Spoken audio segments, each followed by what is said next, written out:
Welcome all of you my dear friends and my dear students, welcome back once again.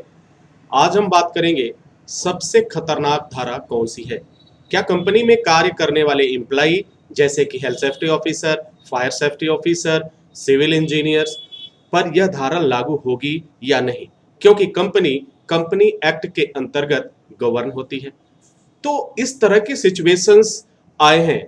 पिछली विगत कुछ वर्षों की मैं बात करूं तो उसमें कुछ इस तरह की घटनाएं घटी हैं, जहां पे कुछ ऐसे मामले आए हैं जिन्हें आज हम जानने की कोशिश करेंगे। जी हाँ, सबसे खतरनाक धारा कौन सी है। क्या कंपनी में कार्य करने वाले एम्प्लाई एम्प्लाई और एम्प्लॉयर का जो रिलेशन होता है, एम्प्लॉयर के अंडर जो है वह एम्प्लॉय है, क्या उस पर यह खतरनाक धारा लगेगी या नहीं, आज का विषय यही है। तो चलिए इस बारे में पूरी जानकारी मैं आपको देने जा रहा हूं, क्योंकि अभी हाल ही के कुछ इंटरव्यूज में इस तरह के क्वेश्चंस पूछे गए। और जब इस तरह के इंटरव्यू के क्वेश्चंस आ रहे हैं तो सोच सकते हैं आप कि आपका एजुकेशन लेवल और इंटरव्यू लेवल कितनी ऊंचाई तक जा रहा है। अगर आप पीजी कोर्स में हैं तो निश्चित रूप से एक एक शब्द को ध्यान दीजिए, क्योंकि आने वाले समय में ये आपके लिए काफी फायदेमंद होगा जब आप इंटरव्यू के लिए जाएंगे। सबसे खतरनाक धारा कौन सी है, अगर इसके बारे में बात किया जाए तो हाई कोर्ट और सुप्रीम कोर्ट ने धारा 307 को धारा 325 में बदलने का कार्य किया। याद रखिएगा, धारा 307, जो ये जितनी भी धाराओं की मैं बात कर रहा हूं ये सब आईपीसी है, इंडियन पीनल कोड है।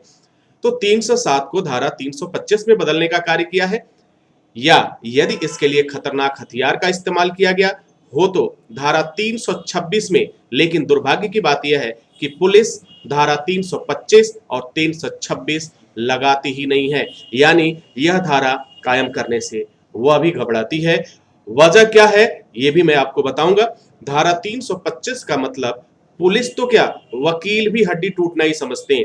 यानी एक लोगों में एक भ्रम बना हुआ है कि 325 हुआ या 326 हुआ, इसका मतलब हड्डी टूटने का ये है, लेकिन ये सरासर गलत है, ऐसा नहीं है। आज वह तथ्य भी मैं बताऊंगा कि वजह क्या है और क्यों है।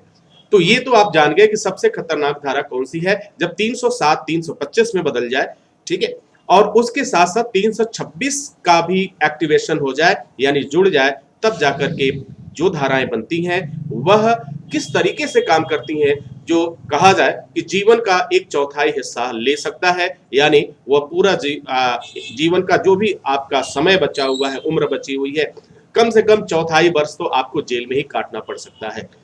आईपीसी एक्ट 307 को समझते हैं।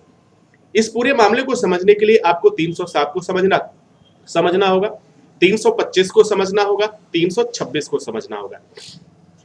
अगर हम बात करें धारा 307 की, आईपीसी एक्ट 307 की, तो भारतीय दंड संहिता की धारा 307 के अनुसार जो भी कोई ऐसे किसी इरादे या बोध के साथ विभिन्न परिस्थितियों में कोई कार्य करता है जो किसी भी व्यक्ति की मृत्यु का कारण बन जाए, तो वह हत्या का दोषी होगा और उसे एक अवधि के लिए कारावास जिसे 10 वर्ष तक बढ़ाया जा सकता है, और साथ ही वह आर्थिक दंड के लिए भी उत्तरदायी होगा। यह केस की गंभीरता पर निर्भर करता है। लेकिन यह एक बात तो क्लियर हो गई कि 10 वर्ष तक की सजा बढ़ सकती है। तो ये हो गया, यानी एक इसमें मुख्य जो तथ्य हैं, मुख्य पॉइंट्स हैं, वो पॉइंट्स क्या है, वह पॉइंट्स आपका है हत्या का दोषी। यानी कुछ ऐसी गतिविधि हुई, कुछ इस तरह का एक्टिविटीज हुआ या कार्य हुआ या घटना घटित हुई जिसमें किसी व्यक्ति की मृत्यु हो गई या उसकी मौत हो गई, ठीक है। तो आर्थिक दंड भी है, 10 वर्ष की सजा भी है, ये बात। अब हम बात करेंगे आगे कि आईपीसी एक्ट 325 क्या कहता है। अगर इंडियन पिनल कोड एक्ट 325 की बात की जाए तो भारतीय दंड संहिता की धारा 325 के अनुसार यदि कोई व्यक्ति किसी अन्य व्यक्ति को स्वेच्छापूर्वक यानी अपने मन से कोई गंभीर चोट पहुंचा देता है, तब ऐसे आरोपी पर के तहत केस दर्ज किया जाता है। आरोपी को 7 वर्ष की सजा और आर्थिक जुर्माना से भी दंडित किया जाएगा। यानी ध्यान दीजिए कि 10 वर्ष उधर के और 7 वर्ष इधर के, ये दोनों हो गए 17 साल। यानी 17 साल का समय तो तय हो गया अगर इस तरह की घटना हुई है तो। अमूमन जो है 307 के साथ ये धाराएं जुड़ती हैं अगर इस केस को अच्छी तरह से स्टडी किया जाए और इस पे वकील अपने बुद्धि और उसका प्रयोग करे, अपने राइट का, अपने कानून का हवाला देकर करे तो निश्चित रूप से ये कन्वर्ट हो जाता है, जो सबसे खतरनाक माना गया है इंडिया में। अगली बात जो आती है अब धारा 326 को भी हमें समझना जरूरी है। भारतीय दंड संहिता की धारा 326 के अनुसार धारा 355 द्वारा प्रदान किए गए मामलों को छोड़कर, जी हाँ, धारा 26 में 335 को क्या किया गया है, छोड़ा गया है। उसके कुछ विशेष वजह है, किसी अन्य वीडियो में उस पर चर्चा करेंगे।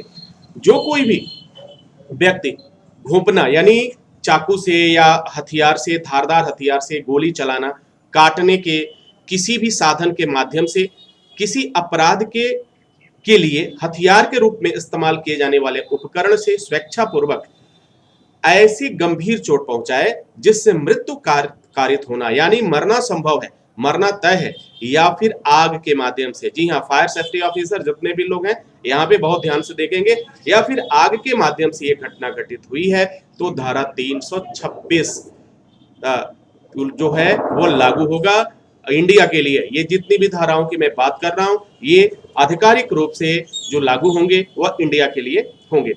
तो आग के माध्यम से, यानी अब जो क्वेश्चन वहां पे था कि एक सेफ्टी ऑफिसर को क्या इन धाराओं में निरुद्ध किया जा सकता है। जैसा कि हम पहले जानते हैं कि सेफ्टी ऑफिसर को पर जेल जाने की स्थिति नहीं आती है, लेकिन यहाँ पर एक सेफ्टी ऑफिसर को भी जेल जाना पड़ सकता है अगर इस तरह की घटना घटित हुई है तो आपने देखा धारा 325 और धारा 326 ये दोनों ही बात बड़े ही स्पष्ट शब्दों में कहते हैं। तो दुनिया का अगर कहा जाए कि भारत की अगर बात की जाए तो भारत में सबसे खतरनाक धारा तब होता है जब 307 के साथ 325 और 326 हो जाता है। अगर वो एम्प्लॉय है, कंपनी एक्ट का पालन भी कर रहा है, कंपनी एक्ट के अंदर चल रहा है, तो उसके जो भी एम्प्लॉय हैं अगर इनमें से कोई भी कारण उन पे साबित होता है और वो भारत के परिक्षेत्र में है, इंडिया के परिक्षेत्र में है, तो निश्चित रूप से उनके ऊपर ये कार्रवाई होगी, ये धारा लागू होगा और उन्हें जेल जाने की नौबत आएगी और प्लस 17 साल की सजा और प्लस आर्थिक दंड, यानी उन्हें पनिशमेंट पैसे भी देने पड़ सकते हैं। तो आपने समझा यह धारा, एक धारा जो है अपने साथ कितनी धाराओं को समेट के ले आया जो काफी खतरनाक हो जाता है। इन फ्यूचर ये अगर 17 साल है, अगर इसके साथ कोई और धारा जुड़ जाए, कोई और बातें जुड़ जाए, जैसे कि 308 जुड़ जाए, तो अब ये और भी खतरनाक हो जाएगा और वहां पर उस कंडीशन में हो सकता है कि आधी उम्र या पूरी उम्र भी आपको जेल में गुजारना पड़ सकता है। तो कानून ऐसा है, हर एक कार्य के लिए, हर एक अपराध के लिए एक निश्चित दंड का विधान किया गया है, चाहे वो सेफ्टी ऑफिसर हो, चाहे वो फायर सेफ्टी ऑफिसर हो, या आप कोई भी हो, अगर भारत के परिक्षेत्र में है और इस तरह की घटनाओं में आपका किसी न किसी रूप से इन्वॉल्वमेंट है तो निश्चित रूप से आप पर यह केस लागू होगा। अब आपका भ्रम दूर हो गया होगा कि सेफ्टी ऑफिसर पे धाराएं नहीं लगती हैं, फायर सेफ्टी ऑफिसर पे धाराएं नहीं लगती हैं, तो ये आज जान लीजिए धाराएं लगेंगी, आपको जेल भी जाना पड़ेगा, आपको सजा भी काटनी पड़ेगी अगर इस तरह की एक्टिविटीज में आपका कहीं न किसी रूप से इन्वॉल्वमेंट हुआ, तो निश्चित रूप से आप पर आईपीसी की ये धाराएं कारित होंगी यानी अप्लाई की जाएंगी। आई होप कि आप इस बात को समझ चुके होंगे। इसी के साथ मैं इजाजत चाहूंगा, नेक्स्ट वीडियो में हम पुनः हाजिर होते हैं, तब तक के लिए wish you all the best. Thank you for watching, thank you for learning.